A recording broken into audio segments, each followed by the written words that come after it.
Bab 012 176. Terang Marco dengan bahasa Spanyol. Maaf tuan, tapi anak itu bukan kesulitan, dia justru. Guru itu tampak bingung menjelaskan. Laka mau call ini. Seruan Rakael membuat mereka menoleh. Anak itu sudah melompat turun dari kursinya, berlari kecil ke meja Fier, dan menyambar kertas soal yang sedang dikerjakan kakaknya. 3. Marco dan Mora segera menghampiri. Mora melihat kertas yang dipegang Rakael. Ternyata itu adalah soal pertambahan yang dicampur dengan perkalian dasar, materi untuk anak SD tingkat awal yang memang diminta khusus oleh Fier karena dia bosan dengan materi TK.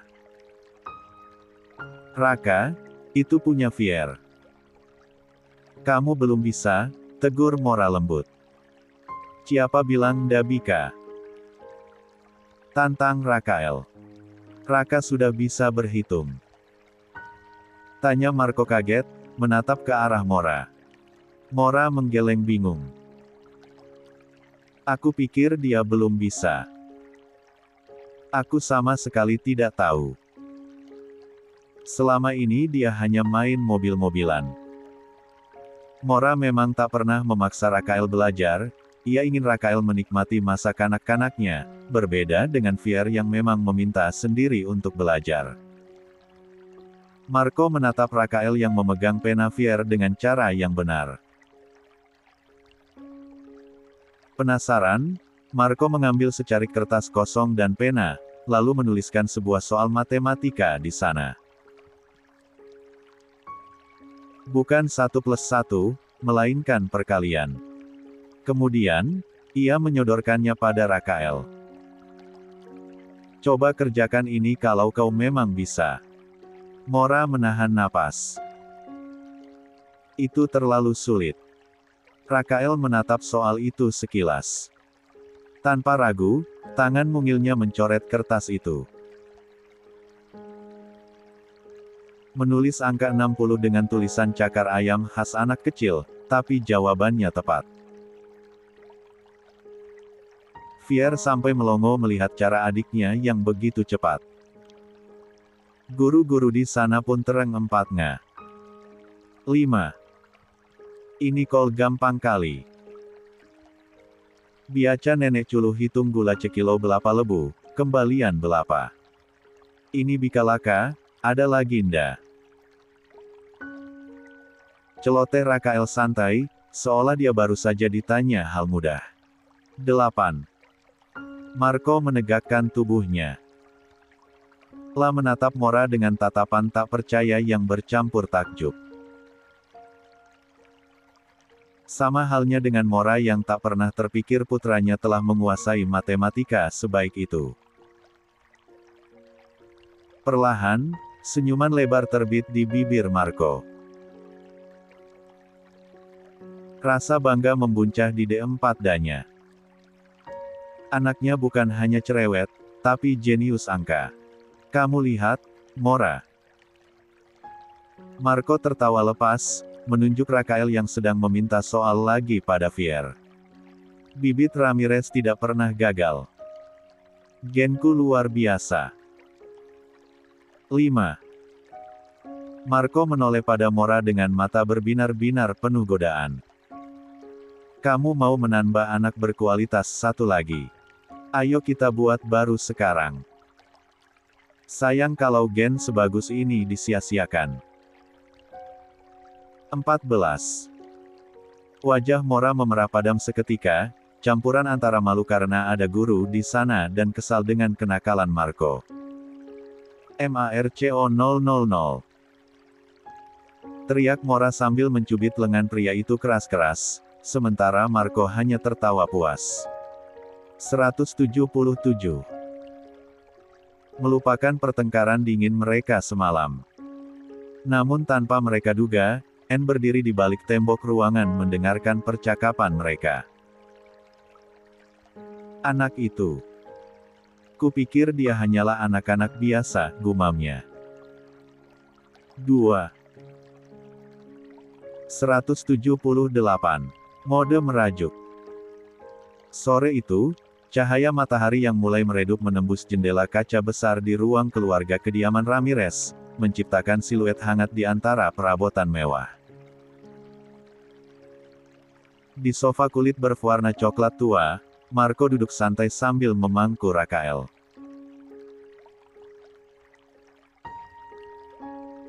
Bocah itu tengah sibuk melahap camilan sorenya, pastry hangat dengan isian selai nanas yang lumer.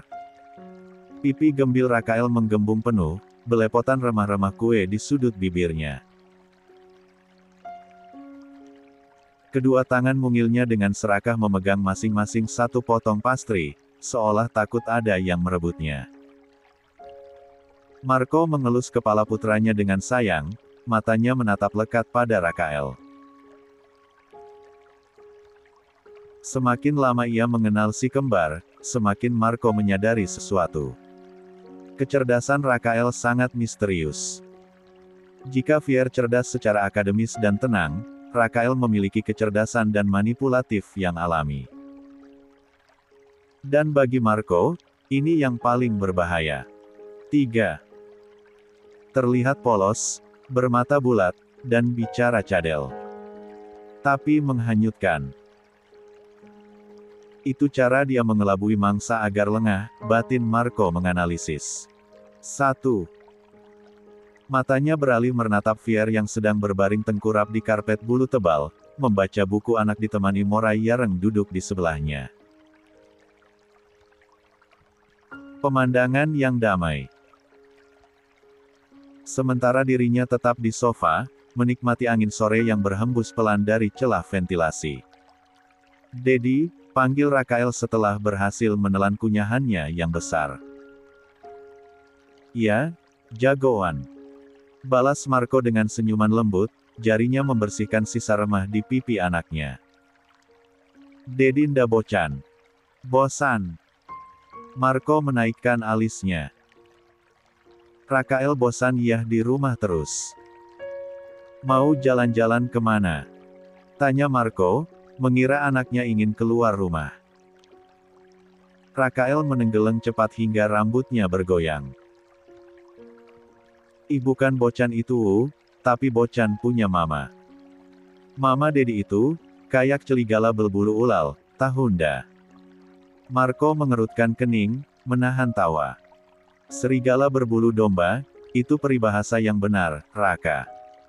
Bukan berbulu ular. Fier yang mendengar dari bawah ikut menyahut tanpa mengalihkan pandangan dari bukunya. "Ular itu bersisik, Raka. Bukan berbulu." Namun, Rakael malah mendelikkan matanya tajam ke arah kakaknya, lalu merenggigit pastrinya dengan agresif seolah sedang memakan musuhnya. "Heh ubul-ubul. Kan Laka bilang nenek keliput itu bukan Fiel. Kenapa Fiel yang cewut? Ilcuka cama nenek keliput itu. Cana, jadi anaknya. Bial anak momi curman Laka aja." Pekik Rakael dengan kesal. Fier menghela napas panjang, menutup telinganya sejenak. Lah tahu setelah ini pasti ada perdebatan tak berujung jika ia meladeni. Jadilah, ia memilih kembali membaca bukunya dan memperlihatkan gambar hewan pada Mora, mengabailkan adiknya yang mulai drama. Marco terkekeh pelan. "Raka enggak suka sama nenek En?" tanya Marco dengan nada hati-hati. 179. "Daa," jawab Rakael panjang. "Celam nenek tuh. Kakek nda pelnah lihat Laka, mau makan balu liat.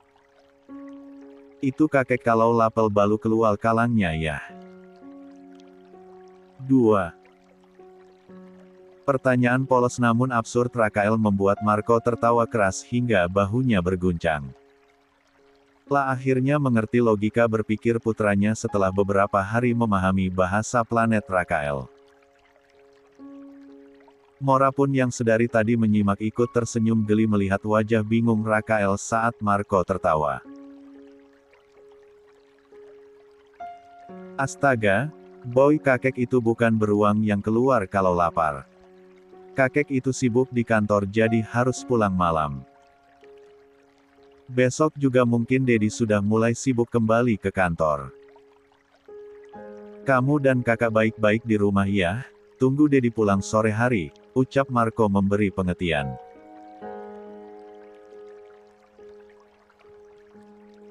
Mendengar kata kerja, Rakael menggeleng cepat.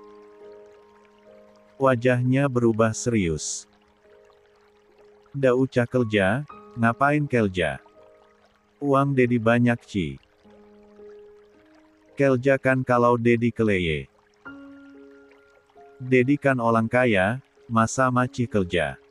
Ucap Rakael dengan logikanya yang sederhana. Rakael, sini sayang. Enggak boleh bicara begitu, Dedi harus kerja, tegur Mora dengan tatapan peringatan, meski suaranya tetap lembut. Rakael hanya menatap ibunya sebentar, lalu kembali menatap Marco dengan tatapan menuntut jawaban. Marco tidak marah, ia justru tersenyum bangga melihat tingkah putranya. Uang Dedi memang banyak, tapi kalau Dedi berhenti bekerja, kasihan orang yang kerja sama Dedi. Ada ribuan karyawan yang punya anak kecil kayak Raka. Mereka kerja untuk Dedi, kalau Dedi enggak kerja dan perusahaan tutup, gaji mereka gimana? Nanti mereka enggak bisa belikan susu buat anaknya, ucap Marco, mencoba menanamkan rasa tanggung jawab. Rakael terdiam sejenak, tampak berpikir keras. Namun, kesimpulannya sungguh di luar dugaan. Ih kacihaan. Ya udah, Dedi kerja telus aja nda ucah pulang. Tidur di kantul aja. Kacihan meleka kalau Dedi nda kerja meleka nda bika makan. Nanti laka main sama momi aja, ucap Rakael entereng. 2. Senyuman Marco luntur seketika. Hatinya mencelos. Niat hati ingin mengajarkan empati, malah diusir secara halus oleh anaknya sendiri. Wah, parah kamu boy, gumam Marco miris. Berbeda dengan Mora yang kini terkekeh kecil sambil menutup mulutnya, menikmati penderitaan Marco. Hah, ya sudahlah. Daripada di rumah, bagaimana kalau kita makan malam di luar? Tawar Marco menatap Rakael dan juga Fier, mencoba mengambil hati mereka kembali. Namun, alih-alih menjawab antusias, kedua bocah itu malah menatap Mora serempak, meminta persetujuan sang jenderal tertinggi. Mora mengangguk. Boleh, ikut Dedi makan malam di luar. Momi tunggu di rumah, ya, ucap Mora santai. Kening Marco berkerut dalam seketika. Kenapa kamu enggak ikut? Tanyanya cepat, nadanya sedikit meninggi karena kaget. Mora menatapnya dengan tatapan polos. Aku juga ikut. Aku kira kamu mau quality time sama anak-anak saja. 180. Biar lebih dekat. Marco memasang raut wajah datar dengan helaan napas kasar. Rasa sensitifnya kembali muncul. Lam merasa Mora selalu mencari alasan untuk menghindarinya. Kamu gak sebegitu sukanya sama aku ya? Sindir Marco tajam. Gak suka jalan bareng aku. Malu karena aku udah omong tua, sementara kamu masih muda. Begitu. 2. Mora membelalakan matanya, kaget dengan tuduhan yang tiba-tiba itu. Apaan sih kamu? Enggak ada ya aku mikir begitu. Kamu tuh sukanya nuduh tanpa bukti terus. Menuduh aku curi benihmu, sekarang menuduh aku malu jalan sama kamu. Udahlah, males ketemu orang mudi kayak kamu. Kesal, Mora beranjak dari karpet, merapikan dress rumahannya, dan melangkah keluar dari kamar Fier dengan langkah menghentak. La meninggalkan ruangan dalam keheningan yang canggung.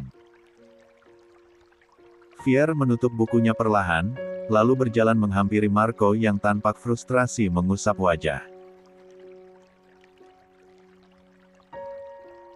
"Dedi, kalau Momi enggak ikut, aku enggak mau ikut," ucap Fier tegas. Kasih sayang pada ibunya tak bisa diganggu-gugat. Marco menghela napas panjang, menatap anaknya dengan tatapan menyesal. Tangan besarnya terangkat dan mengelus kepala Fier lembut. "Maafkan Dedi, Dedi salah bicara lagi. Nanti Dedi bujuk Momi, oke?" Janji Marco. 1. Fier mengangguk pelan. "Oke. Jangan lama-lama." 181. Niatan gagal. Sementara itu, Mora melangkah menuruni tangga utama yang melingkar megah. Sebenarnya ada lift di sayap kanan rumah, tapi ia memilih tangga untuk meluapkan kekesalannya lewat hentakan kaki. Apa-apaan dia, selalu menuduh tanpa bukti. Sensitif sekali jadi laki-laki, gerutu Mora pada dirinya sendiri. Mana aku tahu dia ingin mengajakku juga. Kan statusku di sini cuma menemani anak-anak, bukan jadi pasangan kencannya. Duda tua itu memang sangat mengesalkan. Namun, ia menghentikan langkahnya mendadak di pertengahan tangga kala berpapasan dengan seseorang. Marquez, pria itu berdiri bersandar di pegangan tangga, bersedekap D4 dan seolah memang sengaja menunggunya lewat.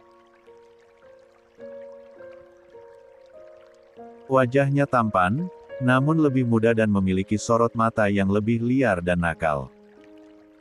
"Hai Nona, apa yang kamu inginkan dari kakakku?" tanya Marquez dengan bahasa Spanyol yang fasih, nada suaranya terdengar meremehkan namun menggoda.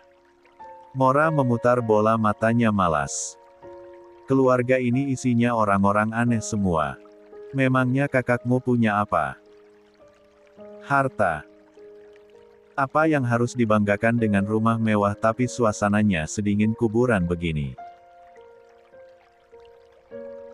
Desis Mora kesal, tak kalah tajam. Marquez tertawa renyah, terkesan dengan keberanian wanita itu.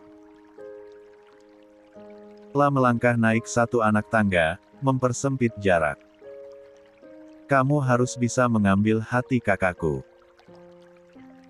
Dia sudah gagal dengan istri pertamanya, masa gagal juga dengan ibu dari anaknya? Itu akan jadi skandal memalukan," ujar Marquez. Lalu, ia mencondongkan tubuhnya sedikit. "Begini saja, kuberi kamu pilihan alternatif." "Pilihan?" bingung Mora, keningnya berkerut. "Ya. Kalau kamu enggak mau menikah dengan kakakku yang kaku dan membosankan itu, bagaimana jika kamu menikah denganku saja?" tawar Marquez dengan seringai. "Jujur saja, kita lebih terlihat cocok bukan? Aku lebih muda, lebih asik, dan lebih kuat." Marquez. Suara bentakan yang menggelegar membuat keduanya menoleh ke atas. Marco menuruni tangga dengan langkah lebar dan tatapan penuh amarah. Rahangnya mengeras, seolah ia tak suka miliknya baru saja didekati oleh adiknya sendiri. Aura dominasinya menguar kuat. Namun, Marquez bersikap santai, seolah tidak terjadi apapun. La malah melambaikan tangan. "Yah, sudah datang dia. Kenapa, Kak? Aku hanya menawarkan diriku. Jika dia tidak mau padamu, siapa tahu dia mau padaku." Sayangkan kalau wanita cantik ini lepas dari Ramirez. Aku belum menikah, sedangkan kakak kan sudah duda. Jadi, berikan saja dia padaku, bagaimana? Tanya Marquez dengan senyum mengembang yang provokatif. Kamu Marco mengepalkan tangannya, siap melayangkan kemarahan. Sudahlah kalian ini. Jangan buat kepalaku tambah pusing. Desis Mora muak melihat drama kakak beradik itu. 182. Tanpa mempedulikan mereka, Mora melanjutkan langkahnya menuruni tangga dan berjalan cepat menuju dapur. Lah butuh air dingin. Marco menatap tajam adiknya, memberikan peringatan tanpa kata, sebelum berlari menyusul wanita itu. Marco mengejar Mora yang berjalan cepat. Mora tunggu. Tunggu. Pekik Marco. Namun, Mora tetap mengacuhkannya. Kesal karena diabaikan, Marco mempercepat langkahnya dan menarik pergelangan tangan Mora, memutar tubuh wanita itu hingga menabrak D4 bidangnya. Ah! Sejenak, pandangan mereka bertemu. Mora bisa merasakan detak jantung Marco yang cepat di balik kemejanya. Mereka saling menatap dalam diam di tengah dapur yang luas dan sepi. Kamu suka dengan adikku? Pertanyaan itu meluncur begitu saja dari mulut Marco, penuh kecemburuan. 1. Mora mengerutkan keningnya dalam-dalam. Apaan sih? Enggak. Kamu gila ya? Balas Mora dan berniat menghindar lagi. Namun, Marco tidak membiarkannya pergi. Dengan gerakan impulsif, ia mengangkat tubuh Mora dan mendudukkannya di atas meja dapur mamer yang dingin. Marco! Turunkan! Turunkan aku! Pekik Mora kaget, kakinya menggantung. Marco seolah tuli. Lah mengunci pergerakan wanita itu dengan meletakkan kedua tangannya di tepi meja, di sisi kanan dan kiri tubuh Mora. Lah memerangkap Mora dalam kuasanya. Marco! Ucap Mora dengan suara tertahan. Sekarang wajah mereka sejajar. Lah bisa merasakan deru napas hangat pria itu menerpa wajahnya. Tatapan Marco yang biasanya tegas, kini terlihat rapuh dan memohon. Apa kamu benar-benar tak mau membina rumah tangga denganku, Mora? Apa aku seburuk itu di matamu? Bisik Marco serak. Apa karena aku pernah menikah dan gagal, sehingga kamu merasa tak sudi menikah denganku? Atau karena aku duda? 2. Pertanyaan Marco yang penuh keraguan diri membuat suara Mora tercekat. Lah melihat sisi lain dari Marco yang tegas. Ada ketakutan akan penolakan di sana. Bukan itu. Lirih Mora, menunduk. Terus. Satu alis Marco terangkat bingung. Tangannya memberanikan diri menyentuh dagu Mora, memintanya mendongak. Aku belum merasakan cinta itu, Marco. Kita baru bertemu, jujur Mora. Apa yang harus kubuat agar kamu mencintaiku? Katakan padaku, desak Marco lembut namun intens.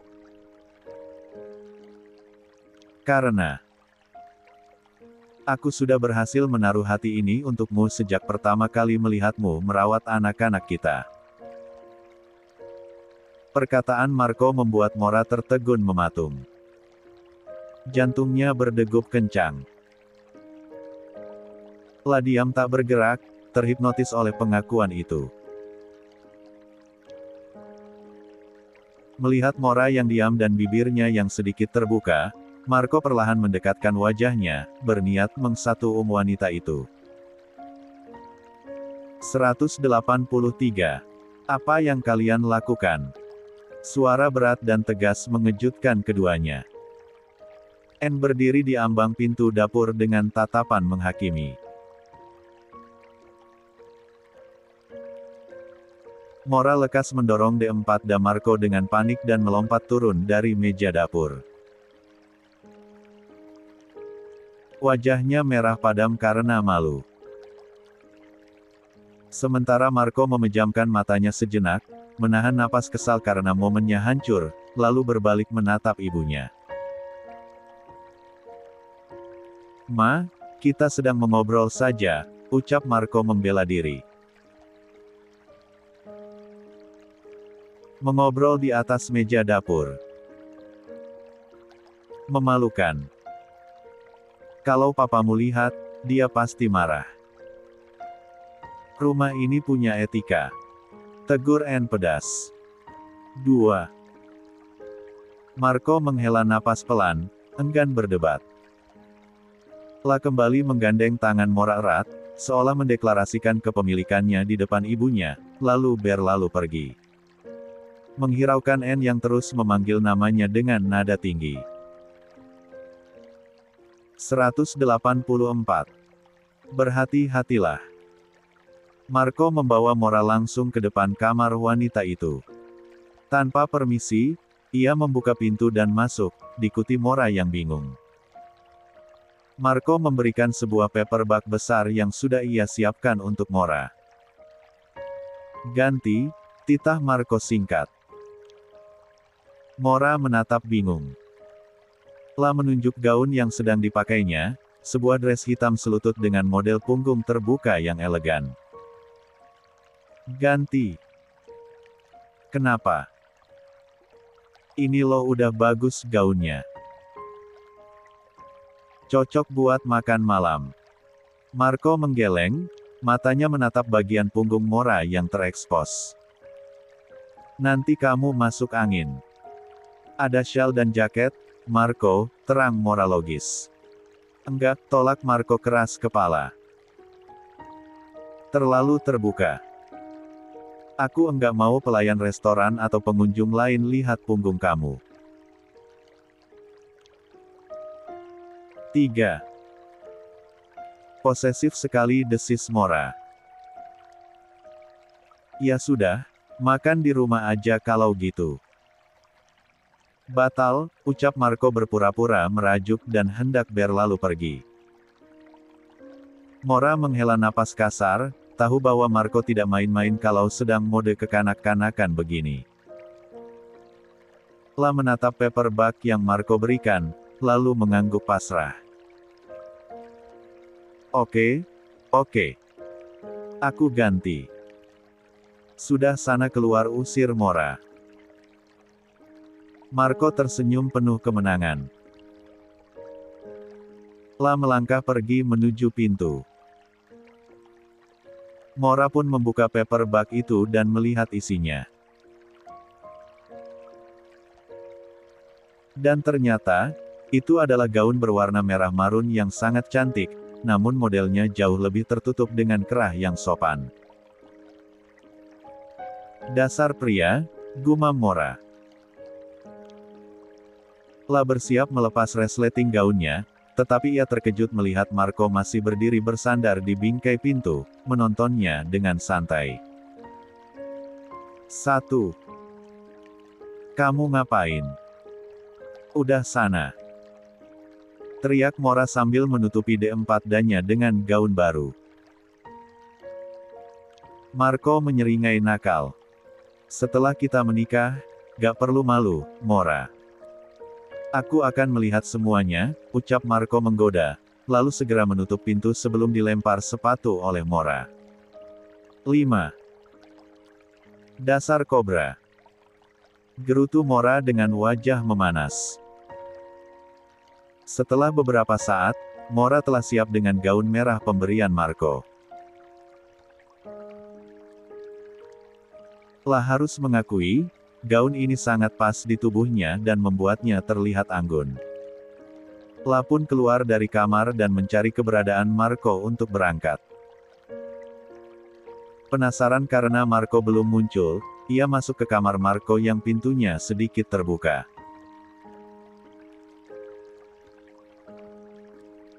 Marco, panggilnya. Terlihat pria itu baru saja keluar dari kamar mandi pribadinya. Marco masih bertelanjang D4D, hanya mengenakan celana bahan hitam. La sedang memegang kemeja putih yang tadi dipakainya.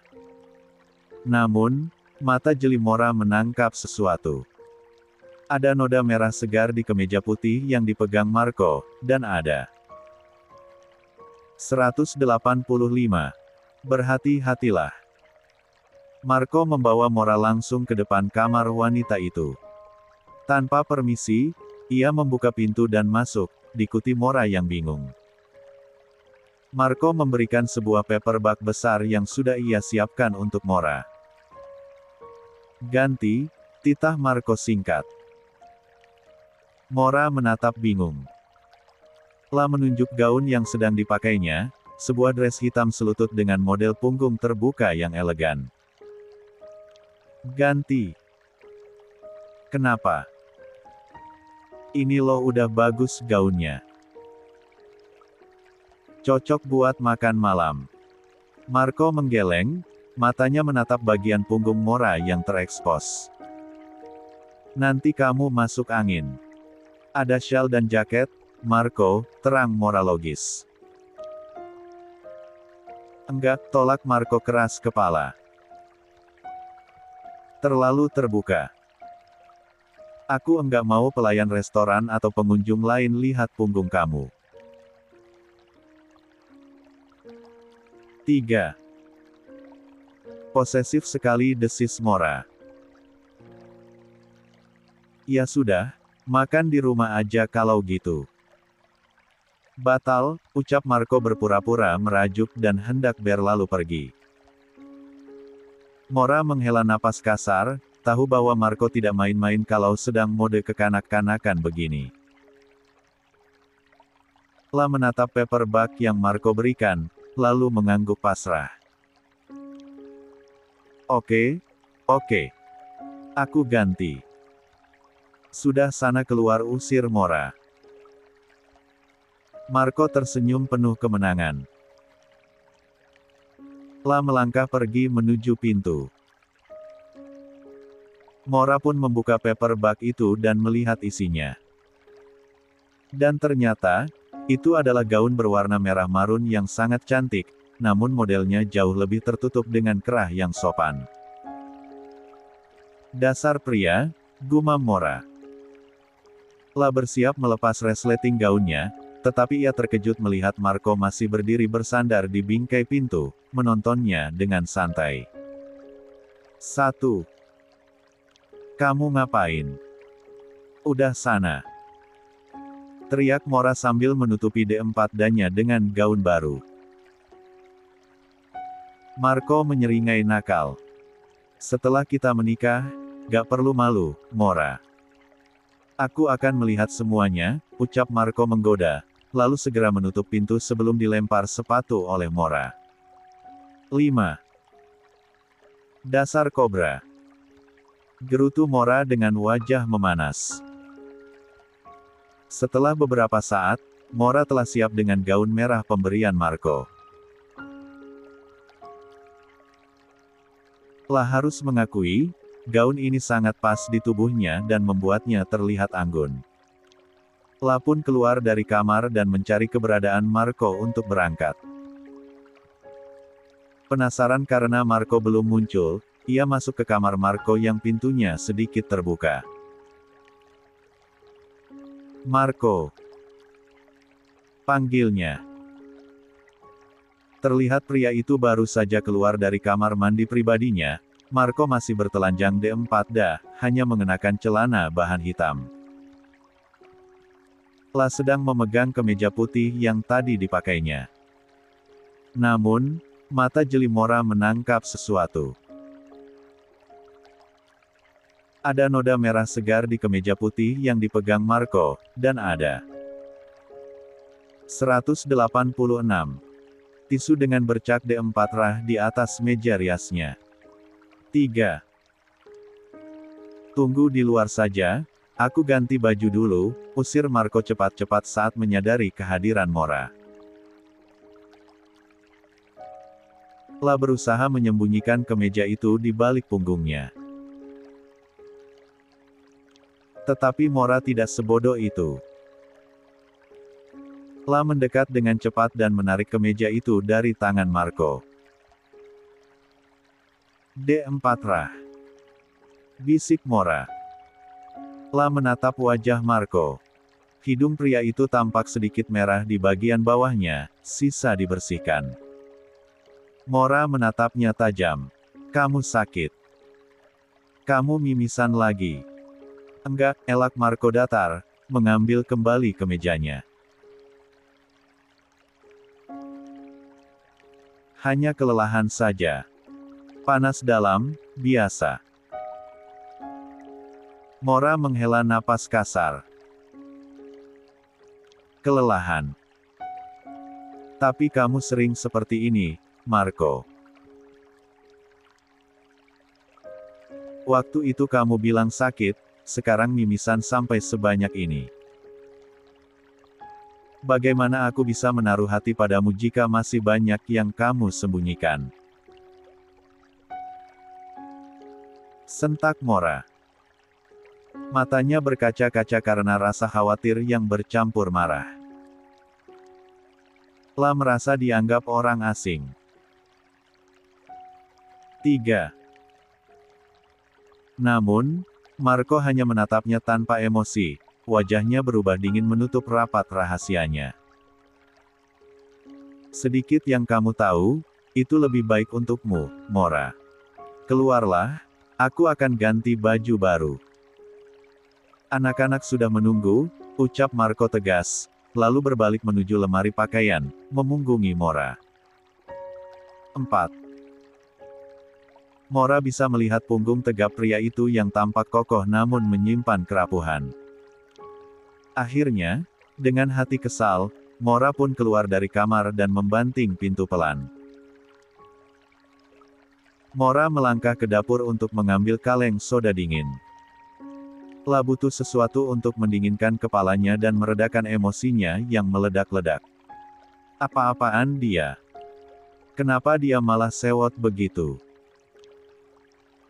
Aku kan cuma bertanya karena khawatir, gerutu Mora dengan kesal sambil meneguk sodanya. Rahasia, rahasia, dan rahasia. Dasar keluarga misterius. Nyonya. Sebuah suara lirih membuatnya menoleh. Mora menatap seorang pelayan wanita parubaya yang tak asing di matanya. Itu adalah pelayan yang waktu itu membantunya saat membuat susu si kembar. Wajah pelayan itu tampak cemas, matanya melirik ke kiri dan kanan memastikan tidak ada orang lain di sekitar situ. Pelayan itu mendekat, setengah berbisik. Maaf, saya lancang mendengar pembicaraan Nyonya tadi. Ada apa? Tanya Mora bingung. Tuan Marco. Pelayan itu menelan Lut 4H, tampak ragu namun merasa harus mengatakannya. Tuan Marco bukanlah anak pertama. Dia sebenarnya adalah anak kedua, 4. Mora mengerutkan kening. Apa maksudmu? Jadi siapa kakaknya? Tuan Miguel, bisik pelayan itu gemetar. Kakak tertua Tuan Marco. Dia meninggal dunia saat Tuan Marco berusia 10 tahun. Lalu apa hubungannya? Pelayan itu menatap Mora dengan tatapan penuh arti yang mengerikan. Tuan Miguel meninggal dengan awalan 187. Gejala sakit yang sama persis. Persis seperti yang dialami Tuan Marco sekarang. Sering lelah, mimisan terus-menerus yang sulit berhenti, hingga akhirnya tubuhnya melemah dan tak dapat diselamatkan. 8. Gelas soda di tangan Mora nyaris terlepas. Apa? Suara Mora tercekat. Jantungnya seakan berhenti berdetak. 3. Nyonya, tolong berhati-hatilah. Maaf ya, baru muncul, akhir tahun sibuk banget. 6. 188. Mi amor, cintaku. Mora masih tenggelam dalam pikirannya sendiri. Suara Might yang tadi ditemuinya, seolah masih berdengung nyaring di telinganya, memantul-mantul dalam kepalanya tanpa henti. Wanita itu hanya mengatakan satu kalimat sederhana, berhati-hatilah. Namun, justru kesederhanaan kalimat itulah yang membuat Mora khawatir. Berhati-hati pada siapa? Pada orang tua Marco? Atau pada keluarga besar Marco yang belum sepenuhnya ia kenal? 5. Hati Mora diselimuti kabut kegelisahan. Instingnya sebagai seorang ibu dan wanita berteriak bahwa ada sesuatu yang tidak beres, sesuatu yang gelap yang tersembunyi di balik senyum ramah atau tatapan dingin orang tua Marco. Apakah mereka merencanakan sesuatu? Ataukah ini hanya ketakutan berlebihan akibat rasa lelahnya? Mora menarik napas panjang, mencoba mengurai benang kusut di kepalanya, namun rasa was-was itu tetap bercokol uat di dada. Perlahan, Mora menolehkan kepalanya. Tatapannya jatuh pada sosok pria di sampingnya. Marco. Pria itu tengah fokus menyetir, sesekali tertawa menanggapi celoteh riang si kembar di kursi belakang. Wajah Marco terlihat begitu damai, jauh dari kesan apa yang ditakutkan Mora. Marco yang menyadari sedang diperhatikan, menoleh sekilas. Telah menangkap tatapan kosong Mora, lalu menyunggingkan senyum lembut yang biasanya mampu meluluhlantakkan hati wanita itu. Ada apa? Tanya Marco dengan suara baritonnya yang rendah dan menenangkan. Mora tersentak pelan, seolah baru saja ditarik paksa dari alam bawah sadarnya. Lah buru-buru menggeleng, menyembunyikan kekalutannya. Enggak apa-apa, ucap Mora berusaha terdengar santai, meski suaranya sedikit bergetar. Lah kembali membuang muka, menatap jendela mobil yang menampilkan jalanan kota yang mulai temaram. Marco tersenyum tipis, meski ada sedikit rasa kecewa karena Mora enggan berbagi isi pikirannya. Lah menghentikan laju molnya saat lampu lalu lintas berubah merah. Di tengah keheningan sesaat itu, mata Marco tak sengaja menangkap tangan Mora yang tergeletak pasrah di atas paha. Tangan itu terlihat dingin dan kesepian. Hati Marco tergerak. Ada dorongan kuat untuk menyalurkan kehangatan, untuk memberitahu Mora bahwa ia ada di sini. 2. Perlahan, Marco mengangkat tangannya dari tuas persneling, bergerak ragu namun pasti untuk meraih jemari lentik itu.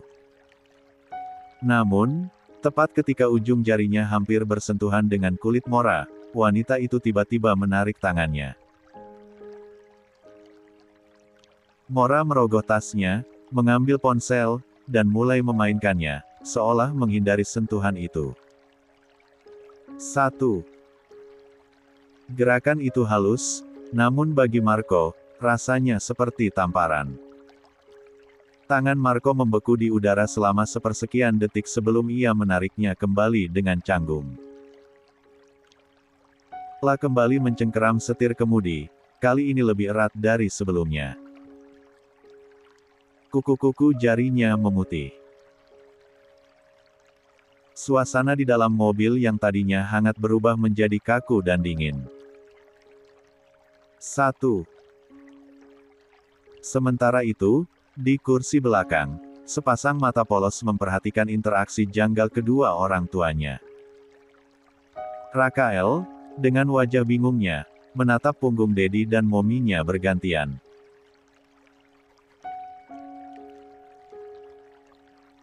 Kenapa lagi ini Olang Bel 2? Batin Rakael dengan tatapan mata polosnya yang penuh tanda tanya.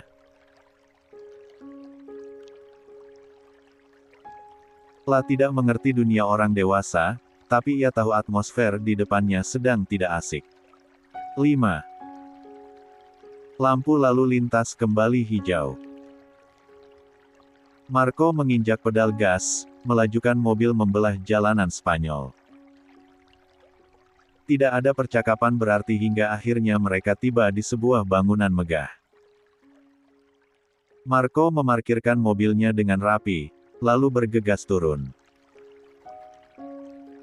La membuka pintu belakang, membantu kedua buah hatinya turun dengan penuh kasih. 189. Sayang. Sementara Mora, ia memilih turun sendiri, menutup pintu mobil, dan menghampiri Marco yang kini sudah menggandeng dua malaikat kecil mereka. Rakael mendongak, matanya berbinar takjub melihat bangunan di hadapannya. Wah cantiknya, ucap Rakael kagum. Restoran itu bergaya Spanyol klasik, dengan pilar-pilar kokoh, ukiran rumit di setiap sudut, dan lampu-lampu gantung yang memancarkan cahaya keemasan. Terlihat sangat fancy dan mahal. Fier, yang berdiri di sisi lain Marco, justru memasang wajah datar. La mengendus udara, berharap mencelum aroma bawang goreng atau kuah kaldu, tapi nihil. Aku kangen mie ayam, bakso, ketoprak, gumam Fier pelan saat Marco menggandengnya masuk ke dalam lobi restoran yang berlantai marmer. 8. Marco terkekeh mendengar permintaan anaknya yang sangat lokal, itu. Di sini enggak ada makanan itu, Princess, balas Marco lembut, membuat bahu Fier merosot lemas. Pupus sudah harapannya menyantap makanan merakyat yang penuh cita rasa itu. 2. Seorang pelayan berpakaian rapi segera datang menyambut mereka. Dengan sikap hormat yang seolah sudah tahu siapa tamu istimewanya, pelayan itu mengantar mereka menuju lift khusus. Silakan, Tuan. Ruangan VIP di lantai atas sudah siap ucap pelayan itu. 1. Mora hanya menurut, mengekor di belakang. Mereka masuk ke dalam lift kaca yang membawa mereka naik ke lantai tertinggi.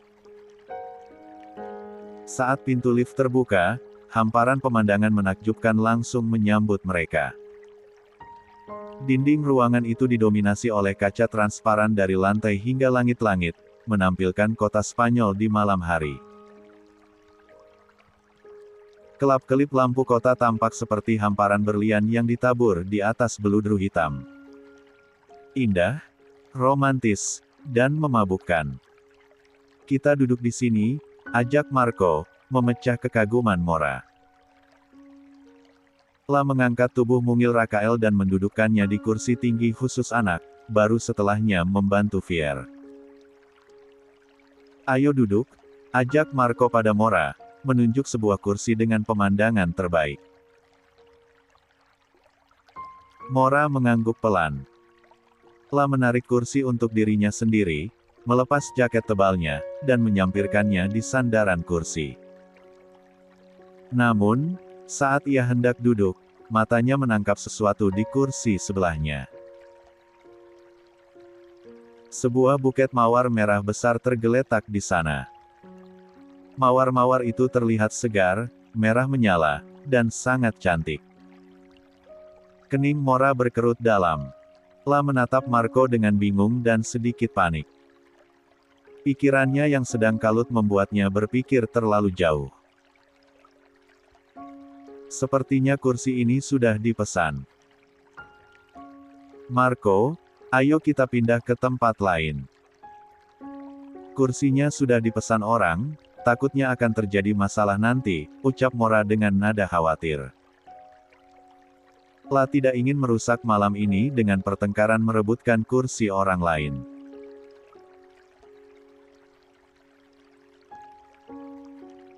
Satu.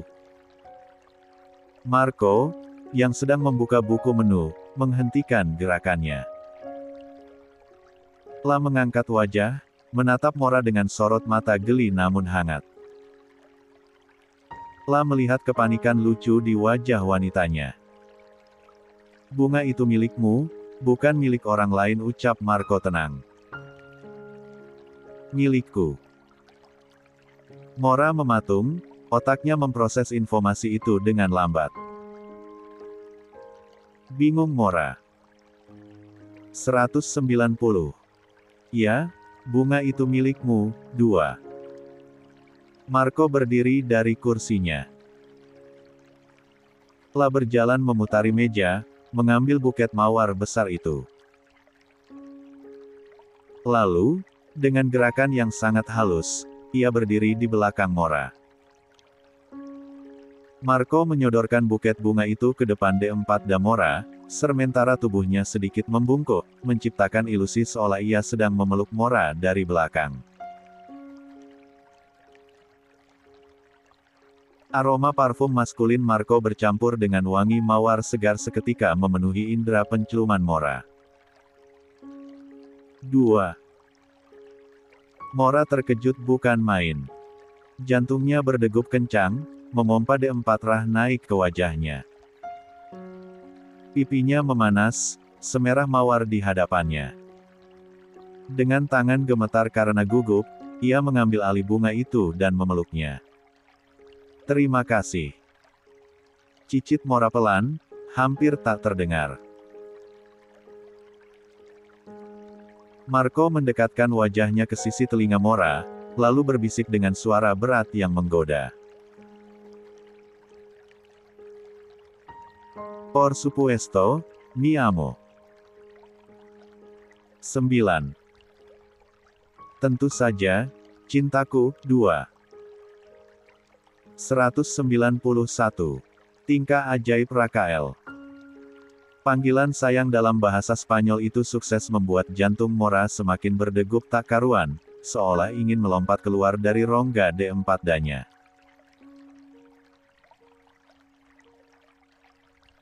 Marco tersenyum puas melihat reaksi Mora, lalu kembali duduk di kursinya dengan wibawa yang tak terbantahkan. Pelayan kembali datang untuk mencatat pesanan. Marco dengan cekatan memesan beberapa menu western yang ramah di lidah anak-anak, seperti pasta dan steak yang lembut.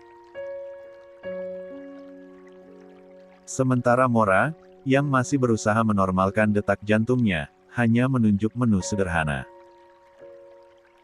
Marco mengangguk setuju, lalu menutup buku menu. Suasana kembali hening sejenak menunggu makanan datang, hingga suara cempreng Rakael memecah kebisuan. "Ndak ada balon di sini ya?" tanya Rakael sambil celingukan menatap langit-langit restoran yang tinggi. 2. Fier, yang sedang memainkan sendok garpu, menjawab dengan nada sarkas khasnya.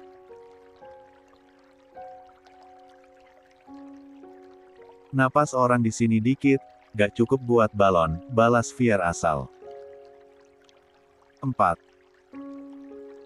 Rakael mendelik kesal ke arah kakaknya. "Jangan belcanda, laka lagi nda mau belcanda. Celius coba, celius kayak kalimi."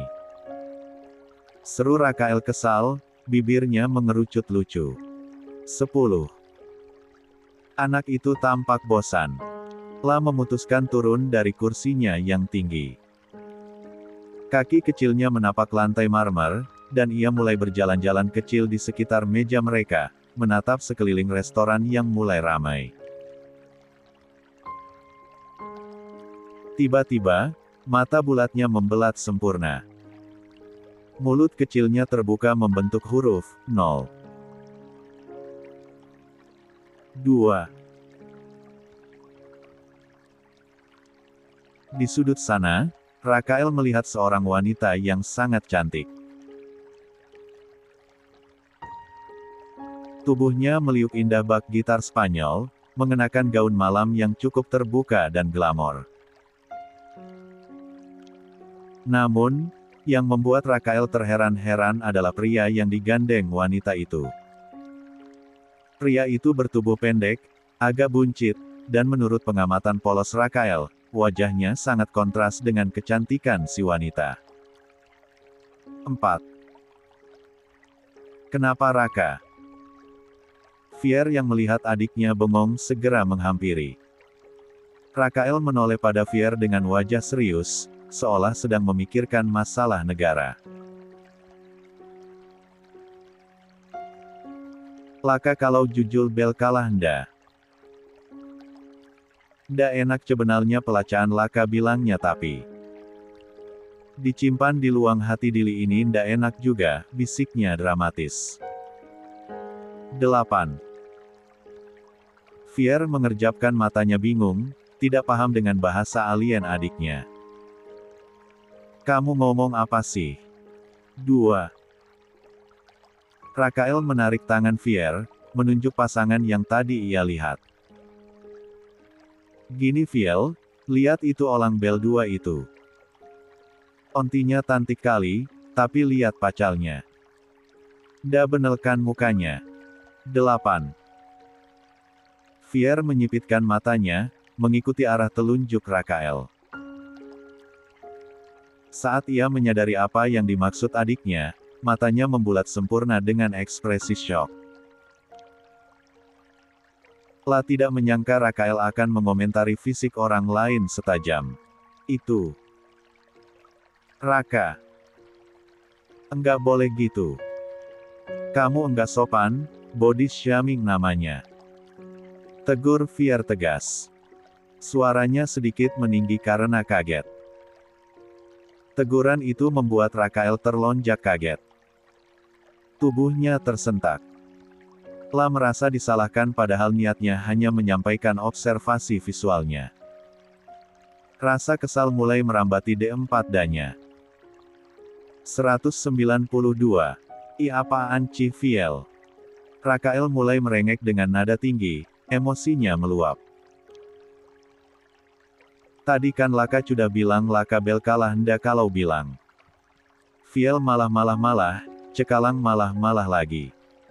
Kenapa Ci pelempuan selalu kali-kali macalah? Teriak Rakael dengan emosi yang menggebu-gebu. 8. Napas Benol cah itu memburu. D4 danya bergerak naik turun menahan amarah yang meledak-ledak.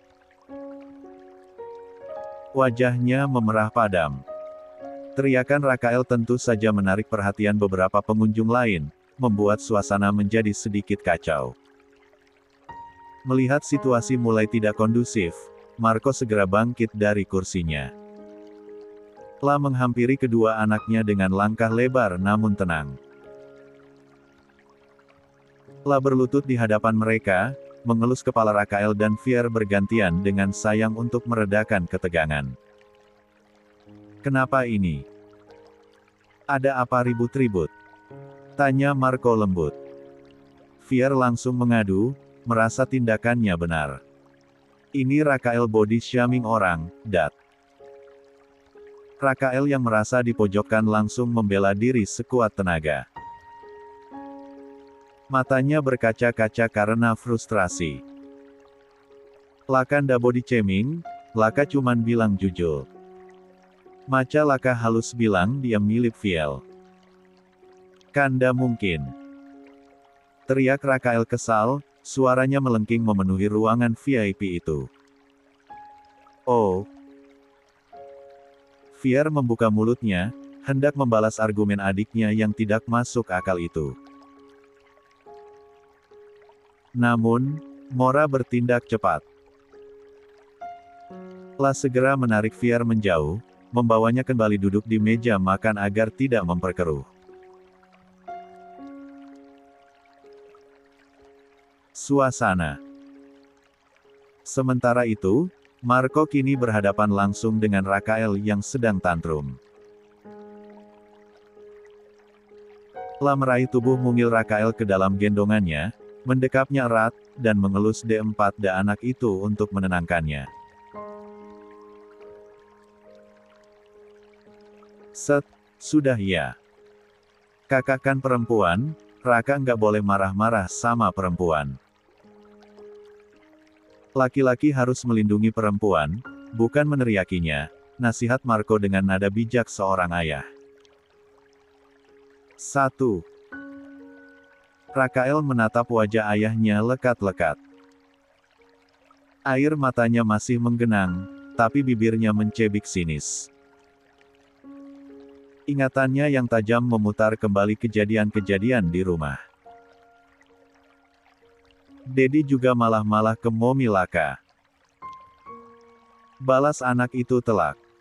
6. Kalimat polos namun menohok itu membuat Marco seolah kehilangan kata-kata. Lidahnya keluh. La tertohok oleh kejujuran anaknya sendiri. Wajah Marco memucat sesaat, menyadari bahwa anak-anaknya merekam segala pertengkarannya dengan Mora. Ya enggak gitu, boy. Itu situasi yang berbeda. Enggak boleh dicontoh ya, balas Marco terbata-bata, berusaha tetap tenang dan mempertahankan wibawanya, meskipun dalam hati ia merasa sangat bersalah dan syok.